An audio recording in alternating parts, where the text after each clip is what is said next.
Hello Soul Seeker, how are you today? I'm fine, thank you. And how are you?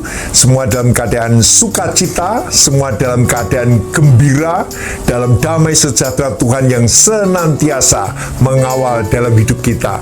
Soul Seeker, aku ingin tetap memberikan greetings, memberikan salam bagi sedulur-sedulur saya, saudara-saudara saya yang ada di tanah Jawa, supaya kiranya hal ini bisa menyukakan dan memberikan berkat bagi saudara-saudaraku yang ada di tanah Jawa. 1 menit saja, kiranya jadi berkat. Amin. Astunipun seminggu utawi sepekan kaping setunggal kula tansah ngaturaken sapa aruh rengkuh dumateng panjenengan sedaya. Kanthi pangajap wonten ing pendak pepanggihan punika andadosaken binerkahan tumarap panjenengan sedaya. Boten kesupen kula ngaturaken sugeng pepanggihan malih kalian kula kados pundi kabar panjenengan, menapa panjenengan sami bagas waras, menapa kawontenan panjenengan sami sarwa sae.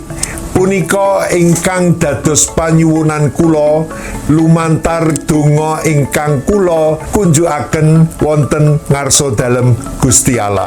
Ewondane wonten ingkang nembe manggih rubeda lan nandang rekaos, kasuwun boten perlu susah lan grantes utawi nelongso awit wonten ing giaran punika panjenengan badhe pikantuk kakiatan saking sabdaning dalem Gusti Allah. Pramila monggo sami tetep midhangetaken giaran utawi tayangan ing Thing of Soul punika ingkang namung cekak aos ananging migunani ing salamining gesang. Amin.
Pendekatan firman itu dapat menjadi sesuatu yang baru, yang segar, yang fresh from the oven.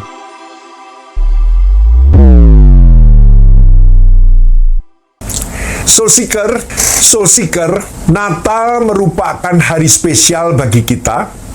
Hari Natal yang kita rayakan merupakan Natal yang kekinian dengan perjanjian Allah yang sudah diberikan kepada umatnya. Jadi Natal bukan lagi pada peristiwa-peristiwa pada saat kelahiran Yesus, karena itu menjadi bagian masa yang lalu sebagai penggenapan janji Allah bahwa juru selamat telah datang bagi umat Allah. Jadi adalah suatu kebohongan besar jikalau Soul Seeker pikir masa Natal adalah masa untuk kita menarik mundur, mencari kedamaian di belakang kita, masa nostalgia Natal, di mana dalam masa yang lalu kita pikir itu sesuatu yang ideal, yang diwakili dengan gambaran bayi kecil yang mungil, lucu, dan bersih dipeluk oleh mamanya yang begitu agung di tengah-tengah situasi yang begitu tenang. Soul Seeker, inilah mungkin terang lampu yang benderang pada masa Natal yang spektakuler dan megah, tetapi sesungguhnya manusia sedang berusaha mengelabui dirinya sendiri dari dan menutupi kegelapan yang sedang menyelubungi bumi. Pohon Natal yang paling mahal di kawasan Uni Emirat Arab yang terkenal adalah yang dipajang di Emirates Palace Hotel Abu Dhabi bernilai 11 juta dolar Amerika, sekitar 149 miliar rupiah. Dihiasi lebih dari 180 perhiasan mewah seperti berlian, emas, safir, mutiara, dan jam tangan antik. Hal ini memecahkan rekor dunia Guinness World of Records sebagai pohon Natal yang termahal di dunia. Lalu apa tujuan pohon Natal yang mahal itu? Yang hanya ditonton saja untuk orang-orang yang melewatinya. Apakah pohon Natal itu memberikan damai sejahtera dan keselamatan? Jawabnya, tidak sama sekali. Lalu bagaimana sikap gereja dan orang-orang Kristen terhadap minggu-minggu Advent penantian?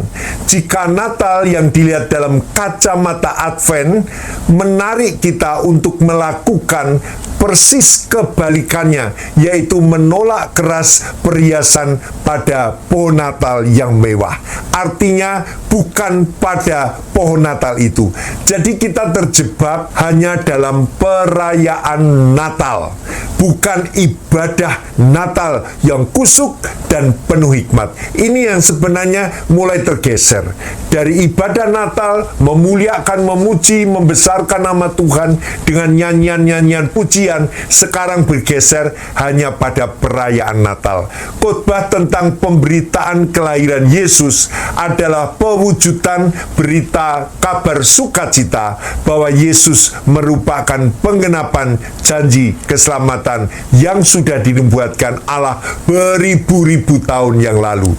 Jadi Natal yang kita rayakan bukan lagi kedatangan bayi Yesus di kandang domba, tetapi kita sedang menunggu Advent yang sesungguhnya, yaitu pada saat kedatangan Yesus kedua kali. Salah satu lagu Natal paling populer kata-katanya begini: I'm dreaming of a white Christmas just like the ones I used to know. Aku memimpikan Natal yang putih seperti yang pernah ku kenal, seperti yang pernah ku ketahui. Lagu ini mengatakan bahwa mimpinya adalah di belakang kita. Itu sebabnya jalan kepada kebahagiaan adalah somehow kembali ke masa lalu yang ideal itu. Aku ingin mengalami Natal sebagaimana yang aku tahu. Itu artinya nostalgia. Kata-kata yang sentimentalisme atau istilah yang mungkin lebih gampang kita mengerti hari ini baperisme dan membawa kita mundur pada nostalgia Natal. Bahaya dari nostalgia adalah bahwa yang diingat dalam nostalgia sesungguhnya tidak real, tidak nyata sama sekali. Kita berpikir nostalgia adalah mengingat apa yang sudah lampau, tapi sebenarnya Natal bukan itu maksudnya. Nostalgia adalah selektif memori, hanya sebagian yang indah-indah yang diingat, sedangkan yang jelek-jelek dilupakan. Masalahnya, nostalgia selalu adalah ilusi dan kebohongan. Advent bukanlah gerakan yang melihat ke belakang. Advent justru mengenai masa depan, masa yang akan datang. Advent Natal merupakan penantian hari Tuhan yang besar itu, hari ketika kerajaan Tuhan akan datang dan dinyatakan secara penuh dan utuh. Demikian kita dilatih untuk mengenali terang yang sesungguhnya, dilatih untuk menantikan kedatangan kembali terang yang sejati. Ini berarti orang-orang yang mengerti Natal dengan tepat dan benar akan menjadi orang-orang Kristen yang memandang ke depan, yang tidak hanya hidup di masa lampau. Kita menolak hidup di alam mimpi, maka mau tidak mau kita harus hidup dalam realitas Natal kekinian adalah menanti kedatangan Tuhan kedua kali. Oleh sebab itu, sebagaimana Natal bisa menjadi pengertian iman yang bukan dari masa lalu, tetapi dapat diserap dan menjadi inspirasi umat di zaman sekarang. Kitab Maleakhi pernah mengkhotbahkan dan menubuatkan tentang akhir zaman. Dalam Maleakhi 4 ayat 5, sesungguhnya aku akan mengutus Nabi Elia kepadamu menjelang datangnya hari Tuhan yang besar dan dahsyat itu. Ayat 6, maka ia akan membuat hati bapak-bapak berbalik kepada anak-anaknya dan hati anak-anak kepada bapaknya, supaya aku Tuhan, supaya jangan aku datang memukul bumi sehingga musnah. Ini seperti memberikan meaning, pengertian yang sama baik dari kitab Maleakhi dengan tema besar Natal tahun 2025 ini. Dan tema yang diusung berpusat pada tema Allah hadir untuk menyelamatkan keluarga, sesuai dengan tema resmi PGI dan KWI, dengan fokus pada penguatan keluarga yang rapuh akibat tekanan ekonomi, sosial, dan tekanan relasi. PGI adalah Persekutuan Gereja-Gereja Indonesia, yaitu organisasi yang mewadahi gereja-gereja Protestan di Indonesia, sedangkan KWI adalah Konferensi Wali Gereja di Indonesia yang merupakan persekutuan para uskup Katolik di Indonesia. Keduanya merupakan badan gereja yang kerap bekerja sama, misalnya dalam menetapkan tema perayaan Natal bersama di Indonesia. Adapun tema yang diusung secara bersama-sama adalah Allah hadir untuk menyelamatkan keluarga. Amin. Dengan fokus pada penguatan keluarga yang rapuh akibat tekanan ekonomi, akibat tekanan sosial, akibat tekanan relasi. Gereja melihat adanya kerapuhan yang terjadi dalam keluarga akibat dari tekanan ekonomi, sosial, dan relasi. Kita ingat Maria dan Yusuf mengalami hal tekanan ekonomi. Bayangkan saja seorang anak raja yang dilahirkan hanya ada di sebuah kandang binatang. Biasanya kalau suami istri yang akan menyiapkan kelahiran anaknya pasti sudah menyiapkan dana untuk kelahiran anaknya. Tetapi Yusuf dan Maria saat itu ada dalam tekanan ekonomi. Dia tidak punya apa-apa, tetapi Allah memberikan tempat di mana Yesus lahir di palungan. Lukas 2 ayat 7 mengatakan ia melahirkan seorang anak laki-laki yang sulung, lalu dibungkusnya dengan lampin dan dibaringkannya di dalam palungan karena tidak ada tempat di rumah penginapan. Kemudian mereka menghadapi tekanan sosial. Masalahnya Yusuf dan Maria terguncang hebat terhadap benih yang dari Allah yang datang bukan dari hasil hubungan suami istri. Matius 1 ayat 19 mengatakan, karena Yusuf suaminya seorang yang tulus hati dan tidak mau mencemarkan nama istrinya dalam tekanan sosial di muka umum, ia bermaksud menceraikan dengan diam-diam. Ayat yang ke-20 dikatakan, tetapi ketika Yusuf mempertimbangkan maksud itu, mempertimbangkan terhadap sanksi sosial yang akan diterimanya, maka ia bermaksud untuk menceraikan secara diam-diam. Tetapi malaikat Tuhan menampakkan kepadanya dalam mimpi dan berkata, Yusuf, anak Daud, janganlah engkau takut mengambil Maria sebagai istrimu, sebab anak yang ada dalam kandungannya adalah dari Roh Kudus. Saudara, gereja menyadari jika umat Tuhan harus bertumbuh imannya dimulai dari rumah. Maka tema yang diusung adalah Allah hadir untuk menyelamatkan keluarga. Rumah adalah tempat hati berada. Home is where the heart is. Sebuah keluarga yang diberkati Tuhan dimulai pada pasangan yang sepadan dan seimbang, yang sama-sama percaya kepada Tuhan, yang sama-sama berbakti kepada Tuhan. Barulah rumah tangga menjadi tempat di mana kita menemukan cinta, kehangatan, dan dukungan. Ini adalah tempat di mana kita dapat merasakan aman dan nyaman. Ada sebuah kehangatan keluarga yang terbentuk apapun situasi kondisinya yang terjadi.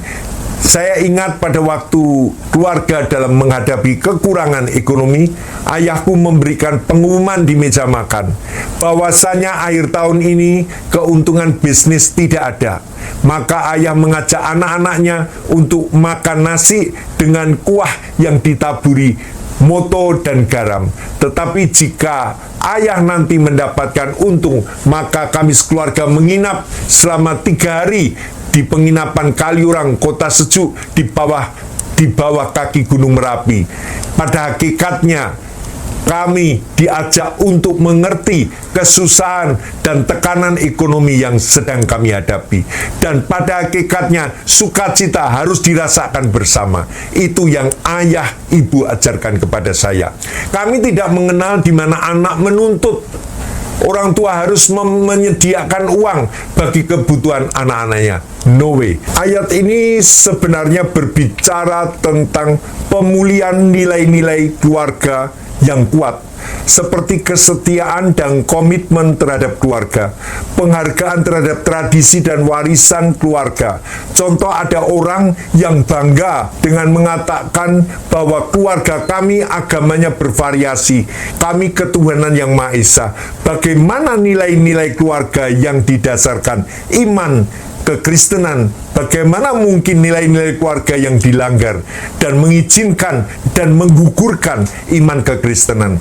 Ada sebuah pemulihan hubungan spiritual. Ayat ini juga dapat diartikan sebagai pemulihan hubungan spiritual antara generasi, yaitu jika Allah hadir untuk menyelamatkan keluarga dengan fokus pada penguatan keluarga yang rapuh akibat tekanan ekonomi, sosial, dan relasi. Di sini peran value, nilai-nilai keluarga harus dimunculkan. Pewujudan dari ayat Maleakhi 4 ayat 6, maka ia membuat hati bapak-bapak berbalik kepada anak-anaknya dan hati anak-anak kepada bapaknya. Pemulihan hubungan keluarga, ayat ini berbicara tentang pemulihan hubungan antar generasi, yaitu orang tua dan anak, dapat diwujudkan melalui komunikasi yang efektif dan terbuka antara orang tua dan anak, penghargaan dan penghormatan satu sama lain.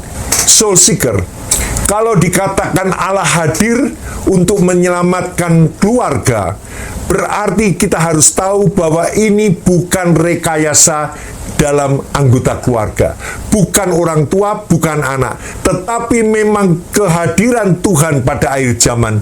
Roh Kudus dicurahkan untuk dikembalikan hubungan antara orang tua dan anak. Mereka yang dulunya miskomunikasi menjadi terpisah karena komunikasi dan karena tekanan sosial dan ekonomi.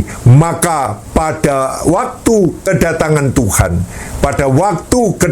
Tuhan kedua kali akan dirubah oleh kekuatan Roh Kudus, di mana Roh Kudus akan bekerja di hati manusia, di hati seorang ayah, seorang bapa, di hati seorang anak, sehingga ada belas kasihan dan pengampunan, sehingga mereka tidak mengingat-ingat kesalahannya, tetapi mereka mengampuni dan melepaskan pengampunan dan cinta kasih. Soul Seeker, Allah hadir untuk menyelamatkan keluarga. Gereja tidak bisa dihancurkan, tetapi setan berusaha menghancurkan keluarga. Dan di sini ayat ini mengatakan, maka ia akan membuat hati bapak-bapak berbalik kepada anak-anaknya dan hati anak-anak kepada bapaknya. Maleakhi 4 ayat 6 itu di situ dikatakan, maka ia, di situ Tuhan yang akan membuat hati bapak-bapak berbalik mengasihi kepada anak-anaknya. Yang dulunya mereka hanya berpikir, anakku ini tidak bisa menghasilkan uang, anakku ini malas, anakku ini bodoh. Tetapi ketika Allah membuat hati ayahnya berbalik kepada anak-anaknya, maka bapaknya mengasihi dan mengerti dan bahkan dikembalikan cinta kasihnya kepada anaknya. Begitu juga anak-anaknya yang sudah pergi tinggalkan rumah, yang dia katakan bahwa aku tidak mungkin mau kembali ke rumah. bahwa dia katakan, aku tidak mungkin mau kembali ke rumah Bapakku. Sekarang ia akan kembali mencari Bapaknya. Dia akan ada satu hubungan yang luar biasa yang dipulihkan Tuhan, sehingga kekristenan bukan kekristenan biasa, tetapi kekristenan yang lahir dari pengampunan, lahir yang berbalik dengan kasih dan perhatian yang sungguh-sungguh antar keluarga. Soul Seeker, ini yang kita butuhkan. Bagaimana keluarga dapat merasakan kedatangan Tuhan pada Natal ini, yaitu di mana Tuhan membalikkan keadaan. Bapak-bapak mengasihi anaknya, begitu juga anak-anak mengasihi bapaknya. Soul Seeker, memang role modelnya pada orang tua yaitu seorang ayah. Ayah yang menjadi role modelnya. Maka di situ Tuhan katakan, aku akan membuat hati bapak-bapak berbalik kepada anak-anaknya. Di situ ditekankan Tuhan yang merubah hati bapak-bapak dengan kekuatan daripada Roh Kudus. Soul Seeker, kaum pria, aku mau katakan, walaupun kamu kadang tidak suka untuk ibadah, kaum pria beda dengan kaum wanita, tapi saya mau katakan, pusat kehancuran keluarga juga dimulai dari seorang ayah. Apabila seorang ayah tidak memiliki nilai-nilai kekristenan yang benar, maka itu akan hancur keluarganya. Begitu banyak ketika seorang ayah memukuli anaknya, hidup dengan KDRT terhadap istrinya, dan sering berteriak, memukul, memaki, itu akan membuat kebencian terhadap anak-anaknya.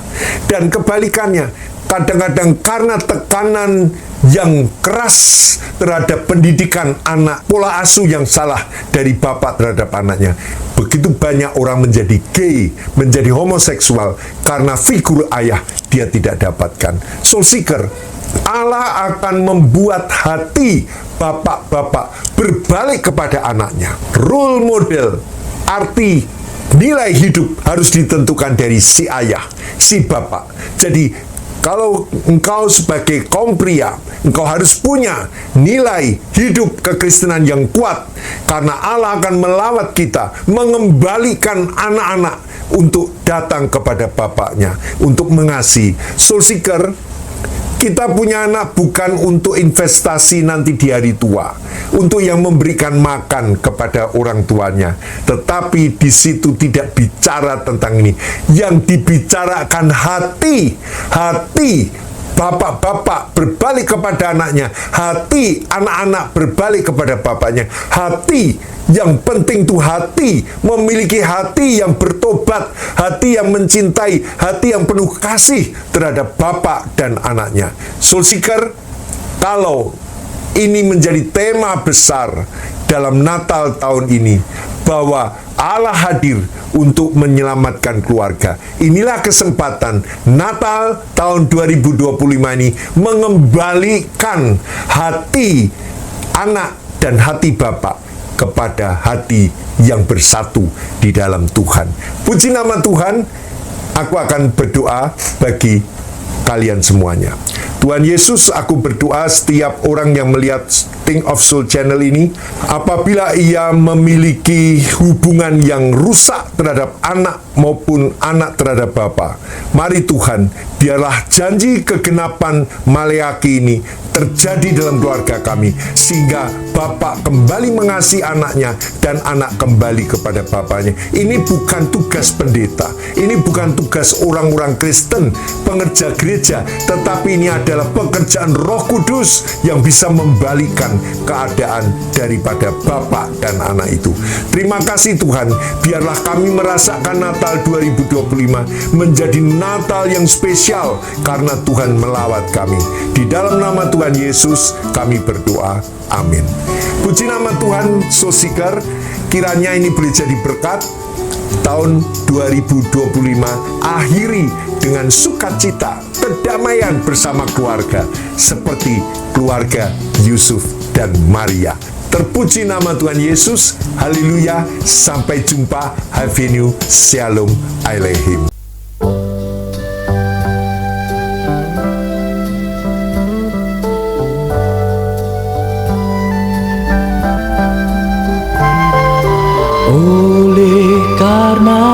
kasih-Nya sebagai seorang bapa. Waktu firman Allah datang dan mengatakan, ambil dan persembahkan anak yang tunggal, berikan, serahkan pada Allah. Gunung pun Dia daki, mezbah pun Dia dirikan, diletakkan anak tersayang. Suara Tuhan pun datang mencegah Dia, karena kasih pada Allah lebih segalanya. Persembahan terbaik Dia telah berikan, karena kasih pada Allah-Nya. Taruhlah kasih-Mu Yesus, ukirkan di hatiku, agar ku persembahkan diriku. Inilah hidup hamba-Mu, ku persembahkan Tuhan, sebagai persembahan yang hidup, sebagai persembahan yang kudus.